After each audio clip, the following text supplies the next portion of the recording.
नमस्कार, आप देख रहे हैं हिंद आवाज मीडिया और मैं हूं आपके साथ वैशाली।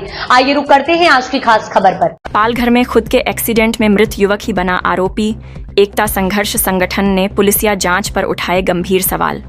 मुंबई अहमदाबाद राष्ट्रीय राजमार्ग पर हुए एक सड़क हादसे ने अब पुलिस की कार्यप्रणाली और न्याय व्यवस्था पर बड़े सवाल खड़े कर दिए हैं। कासा पुलिस स्टेशन के अंतर्गत एक मृत आदिवासी युवक पर ही दुर्घटना का मामला दर्ज किए जाने के बाद स्थानीय संगठन और पुलिस आमने सामने हैं। आरोप है कि एक रसूखदार कार चालक को बचाने के लिए पुलिस ने मृत युवक को ही अपनी मौत का जिम्मेदार ठहरा दिया है। घटनाक्रम: आधी रात का वो मंजर कासा पुलिस द्वारा दर्ज FIR क्रमांक 0-162/2025 के अनुसार 6 दिसंबर 2025 की सुबह लगभग 3:30 बजे मेंढवन गांव की सीमा में एक मोटरसाइकिल दुर्घटनाग्रस्त हुई। इस हादसे में स्वप्निल यशवंत करमोड़ा 25 वर्ष की घटनास्थल पर ही मौत हो गई, जबकि उनके साथ बैठा युवक घायल हो गया। पुलिस ने अपनी प्राथमिक रिपोर्ट में इसे सेल्फ एक्सीडेंट करार देते हुए मृत स्वप्निल के खिलाफ ही भारतीय न्याय संहिता BNS की धारा 106, 1, 281, 125 A, 125 B और मोटर वाहन अधिनियम की धारा 184 के तहत मामला दर्ज कर लिया है। हिट एंड रन का नया मोड़, संगठन का दावा। इस मामले में एकता संघर्ष संगठन पालघर जिला के हस्तक्षेप ने जांच की दिशा ही बदल दी है। संगठन ने सीधे तौर पर पुलिस पर तथ्यों के साथ छेड़छाड़ करने का आरोप लगाया है। कार का जिक्र: संगठन का दावा है कि यह दुर्घटना स्वप्निल की लापरवाही से नहीं, बल्कि एक मारुति सुजुकी सियाज कार क्रमांक GJ05 JL 9649 द्वारा पीछे से मारी गई टक्कर का परिणाम है। अंधेरे में आदिवासी परिवार संगठन के अध्यक्ष साईनाथ रावते का आरोप है कि पुलिस ने पीड़ित परिवार के अज्ञान का लाभ उठाते हुए उन्हें गलत जानकारी दी और मामले को दबाने के लिए मृत युवक पर ही दोष मढ़ दिया।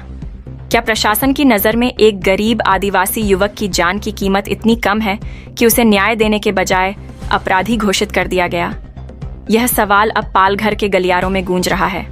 सुलगते सवाल और प्रशासन की भूमिका: संगठन ने पालघर पुलिस अधीक्षक SP और तहसीलदार को दिए अपने शिकायत पत्र में स्पष्ट रूप से हिट एंड रन BNS 106(2) के तहत मामला दर्ज करने और संबंधित पुलिस अधिकारियों के निलंबन की मांग की है। इस मामले में मुख्य संशय तब पैदा होता है जब पुलिसिया रिपोर्ट में किसी अन्य वाहन का जिक्र तक नहीं मिलता, जबकि स्थानीय स्तर पर कार नंबर सहित जानकारी सार्वजनिक है। यह विसंगति पुलिस की शुरुआती जांच पर संदेह की गहरी परतें चढ़ाती है। न्याय का इंतजार, भविष्य की राह। फिलहाल यह मामला केवल एक सड़क दुर्घटना तक सीमित नहीं रह गया है, बल्कि यह व्यवस्था बनाम न्याय की लड़ाई बन चुका है। स्वप्निल के परिवार को अब उच्चाधिकारियों के हस्तक्षेप का इंतजार है, ताकि दूध का दूध और पानी का पानी हो सके। यदि संगठन की मांगें नहीं मानी गईं, तो आगामी दिनों में पालघर में बड़े जनांदोलन की सुगबुगाहट तेज हो गई है। लीलका हे जी काय आई आहे, या बहिणीवर प्रचंड असा प्रकारचा अत्याचार झाला आहे। तिची एक सोमटा नाक्यावर उसाहात गाडी, उसाचा रस अशा प्रकारचा तिचा व्यवसाय होता। पण मागील दिवसामधून जमिनीच्या कारणावरून काही गावातल्या समाजकंटकांकडून तिला प्रचंड त्रास दिला गेला आणि त्याच्या वारंवार पोलीस स्टेशनला तक्रार देखील देण्यात आली आणि त्याच्या पण कुठल्याही प्रकारचा त्या ठिकाणी तिला न्याय मिळालेला नाही। त्यानंतर त्या लोकांनी त्यांची इतकी हिंमत वाढली की त्या बाईचा जो काय मुद्देमाल होता, जवळजवळ 7,000च्या वरती अशा प्रकारचा तिचा मुद्देमाल होता, तिने बिल सहित पोलीस स्टेशनला सबमिट केलेला आहे। परंतु त्यांच्यावर कुठल्याही प्रकारचा दरोड्याची केस दाखल अजूनपर्यंत झालेली नाही। ह्या दोन विशेष मागण्या आहेत।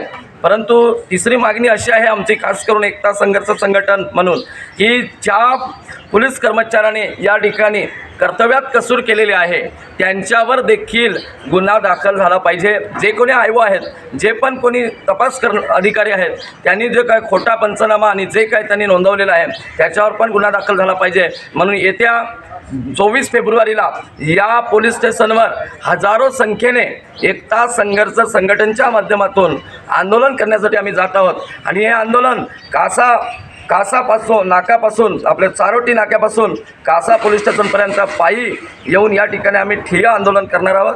आणि जोपर्यंत ह्या आमच्या 3 मागण्या आहेत, करमोडा या कुटुंबाला न्याय मिळत नाही, त्यानंतर लिलका या बहिणीला न्याय मिळत नाही, व त्या पोलीस कर्मचाऱ्याचं निलंबन होत नाही तोपर्यंत या ठिकाणी आम्ही हे आंदोलन करू.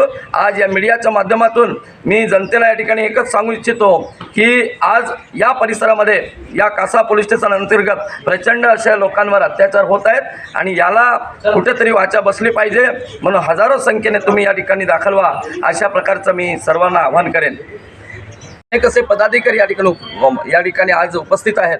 सांगण्याचा उद्देश हा आहे की आज या ठिकाणी येण्याचं कारण म्हणजे मागील दिवसामध्ये जसं की 6 डिसेंबर 2025ला या मागच्या डिसेंबर महिन्यामध्ये एक स्वप्नील यशवंत करमोडा या मुलगा आणि त्याच्या मागे बसलेला हा अक्षय त्यांच्या काकाचा मुलगा हे दोघं प्रवास करत असताना अहमदाबाद हायवेवर मेंढवण गावामध्ये त्यांचा 6 डिसेंबरला ॲक्सिडेंट झाला आणि ॲक्सिडेंट झाल्यानंतर दुर्दैवाने त्या ठिकाणी या स्वप्नील यशवंत करमोडा ह्याचं दुर्दैवाने निधन झालं. तो जागीच ठार झाला. कारण हे आहे की मागून एक गुजरातवरून येणारी गाडीने त्यांना मागून धडक दिली आणि धडक दिल्यानंतर ते दोघेही त्या ठिकाणी पडले आणि त्याच्यातला स्वप्नील हा दुर्दैवाने मृत झाला. परंतु अक्षय हा दुर्दैवाने देवाच्या कृपेने त्या ठिकाणी वाचला आणि आज त्या ठिकाणी स्वप्नील त्या ठिकाणी मृत झाल्यानंतर पण त्या ठिकाणी आज त्याला कुठल्याही प्रकारचा न्याय मिळाला नाही. उलट कासा पोलीस स्टेशनने त्या ठिकाणी खोटा पंचनामा खोटा जबाब घेऊन त्या ठिकाणी या कुटुंबाची फसवणूक केलेली आहे. आता हा व्यक्ती त्या ठिकाणी जे काही प्रत्यक्षदर्शनी जी घटना घडली तो अक्षयने बघितलेला आहे. त्याचा फेर जबाब कासा पोलीस स्टेशनने या ठिकाणी घेतलेला नाही. तर या कुटुंबा अब तक के लिए इतना ही. वीडियो को लाइक और शेयर करें और चैनल को सब्सक्राइब करें.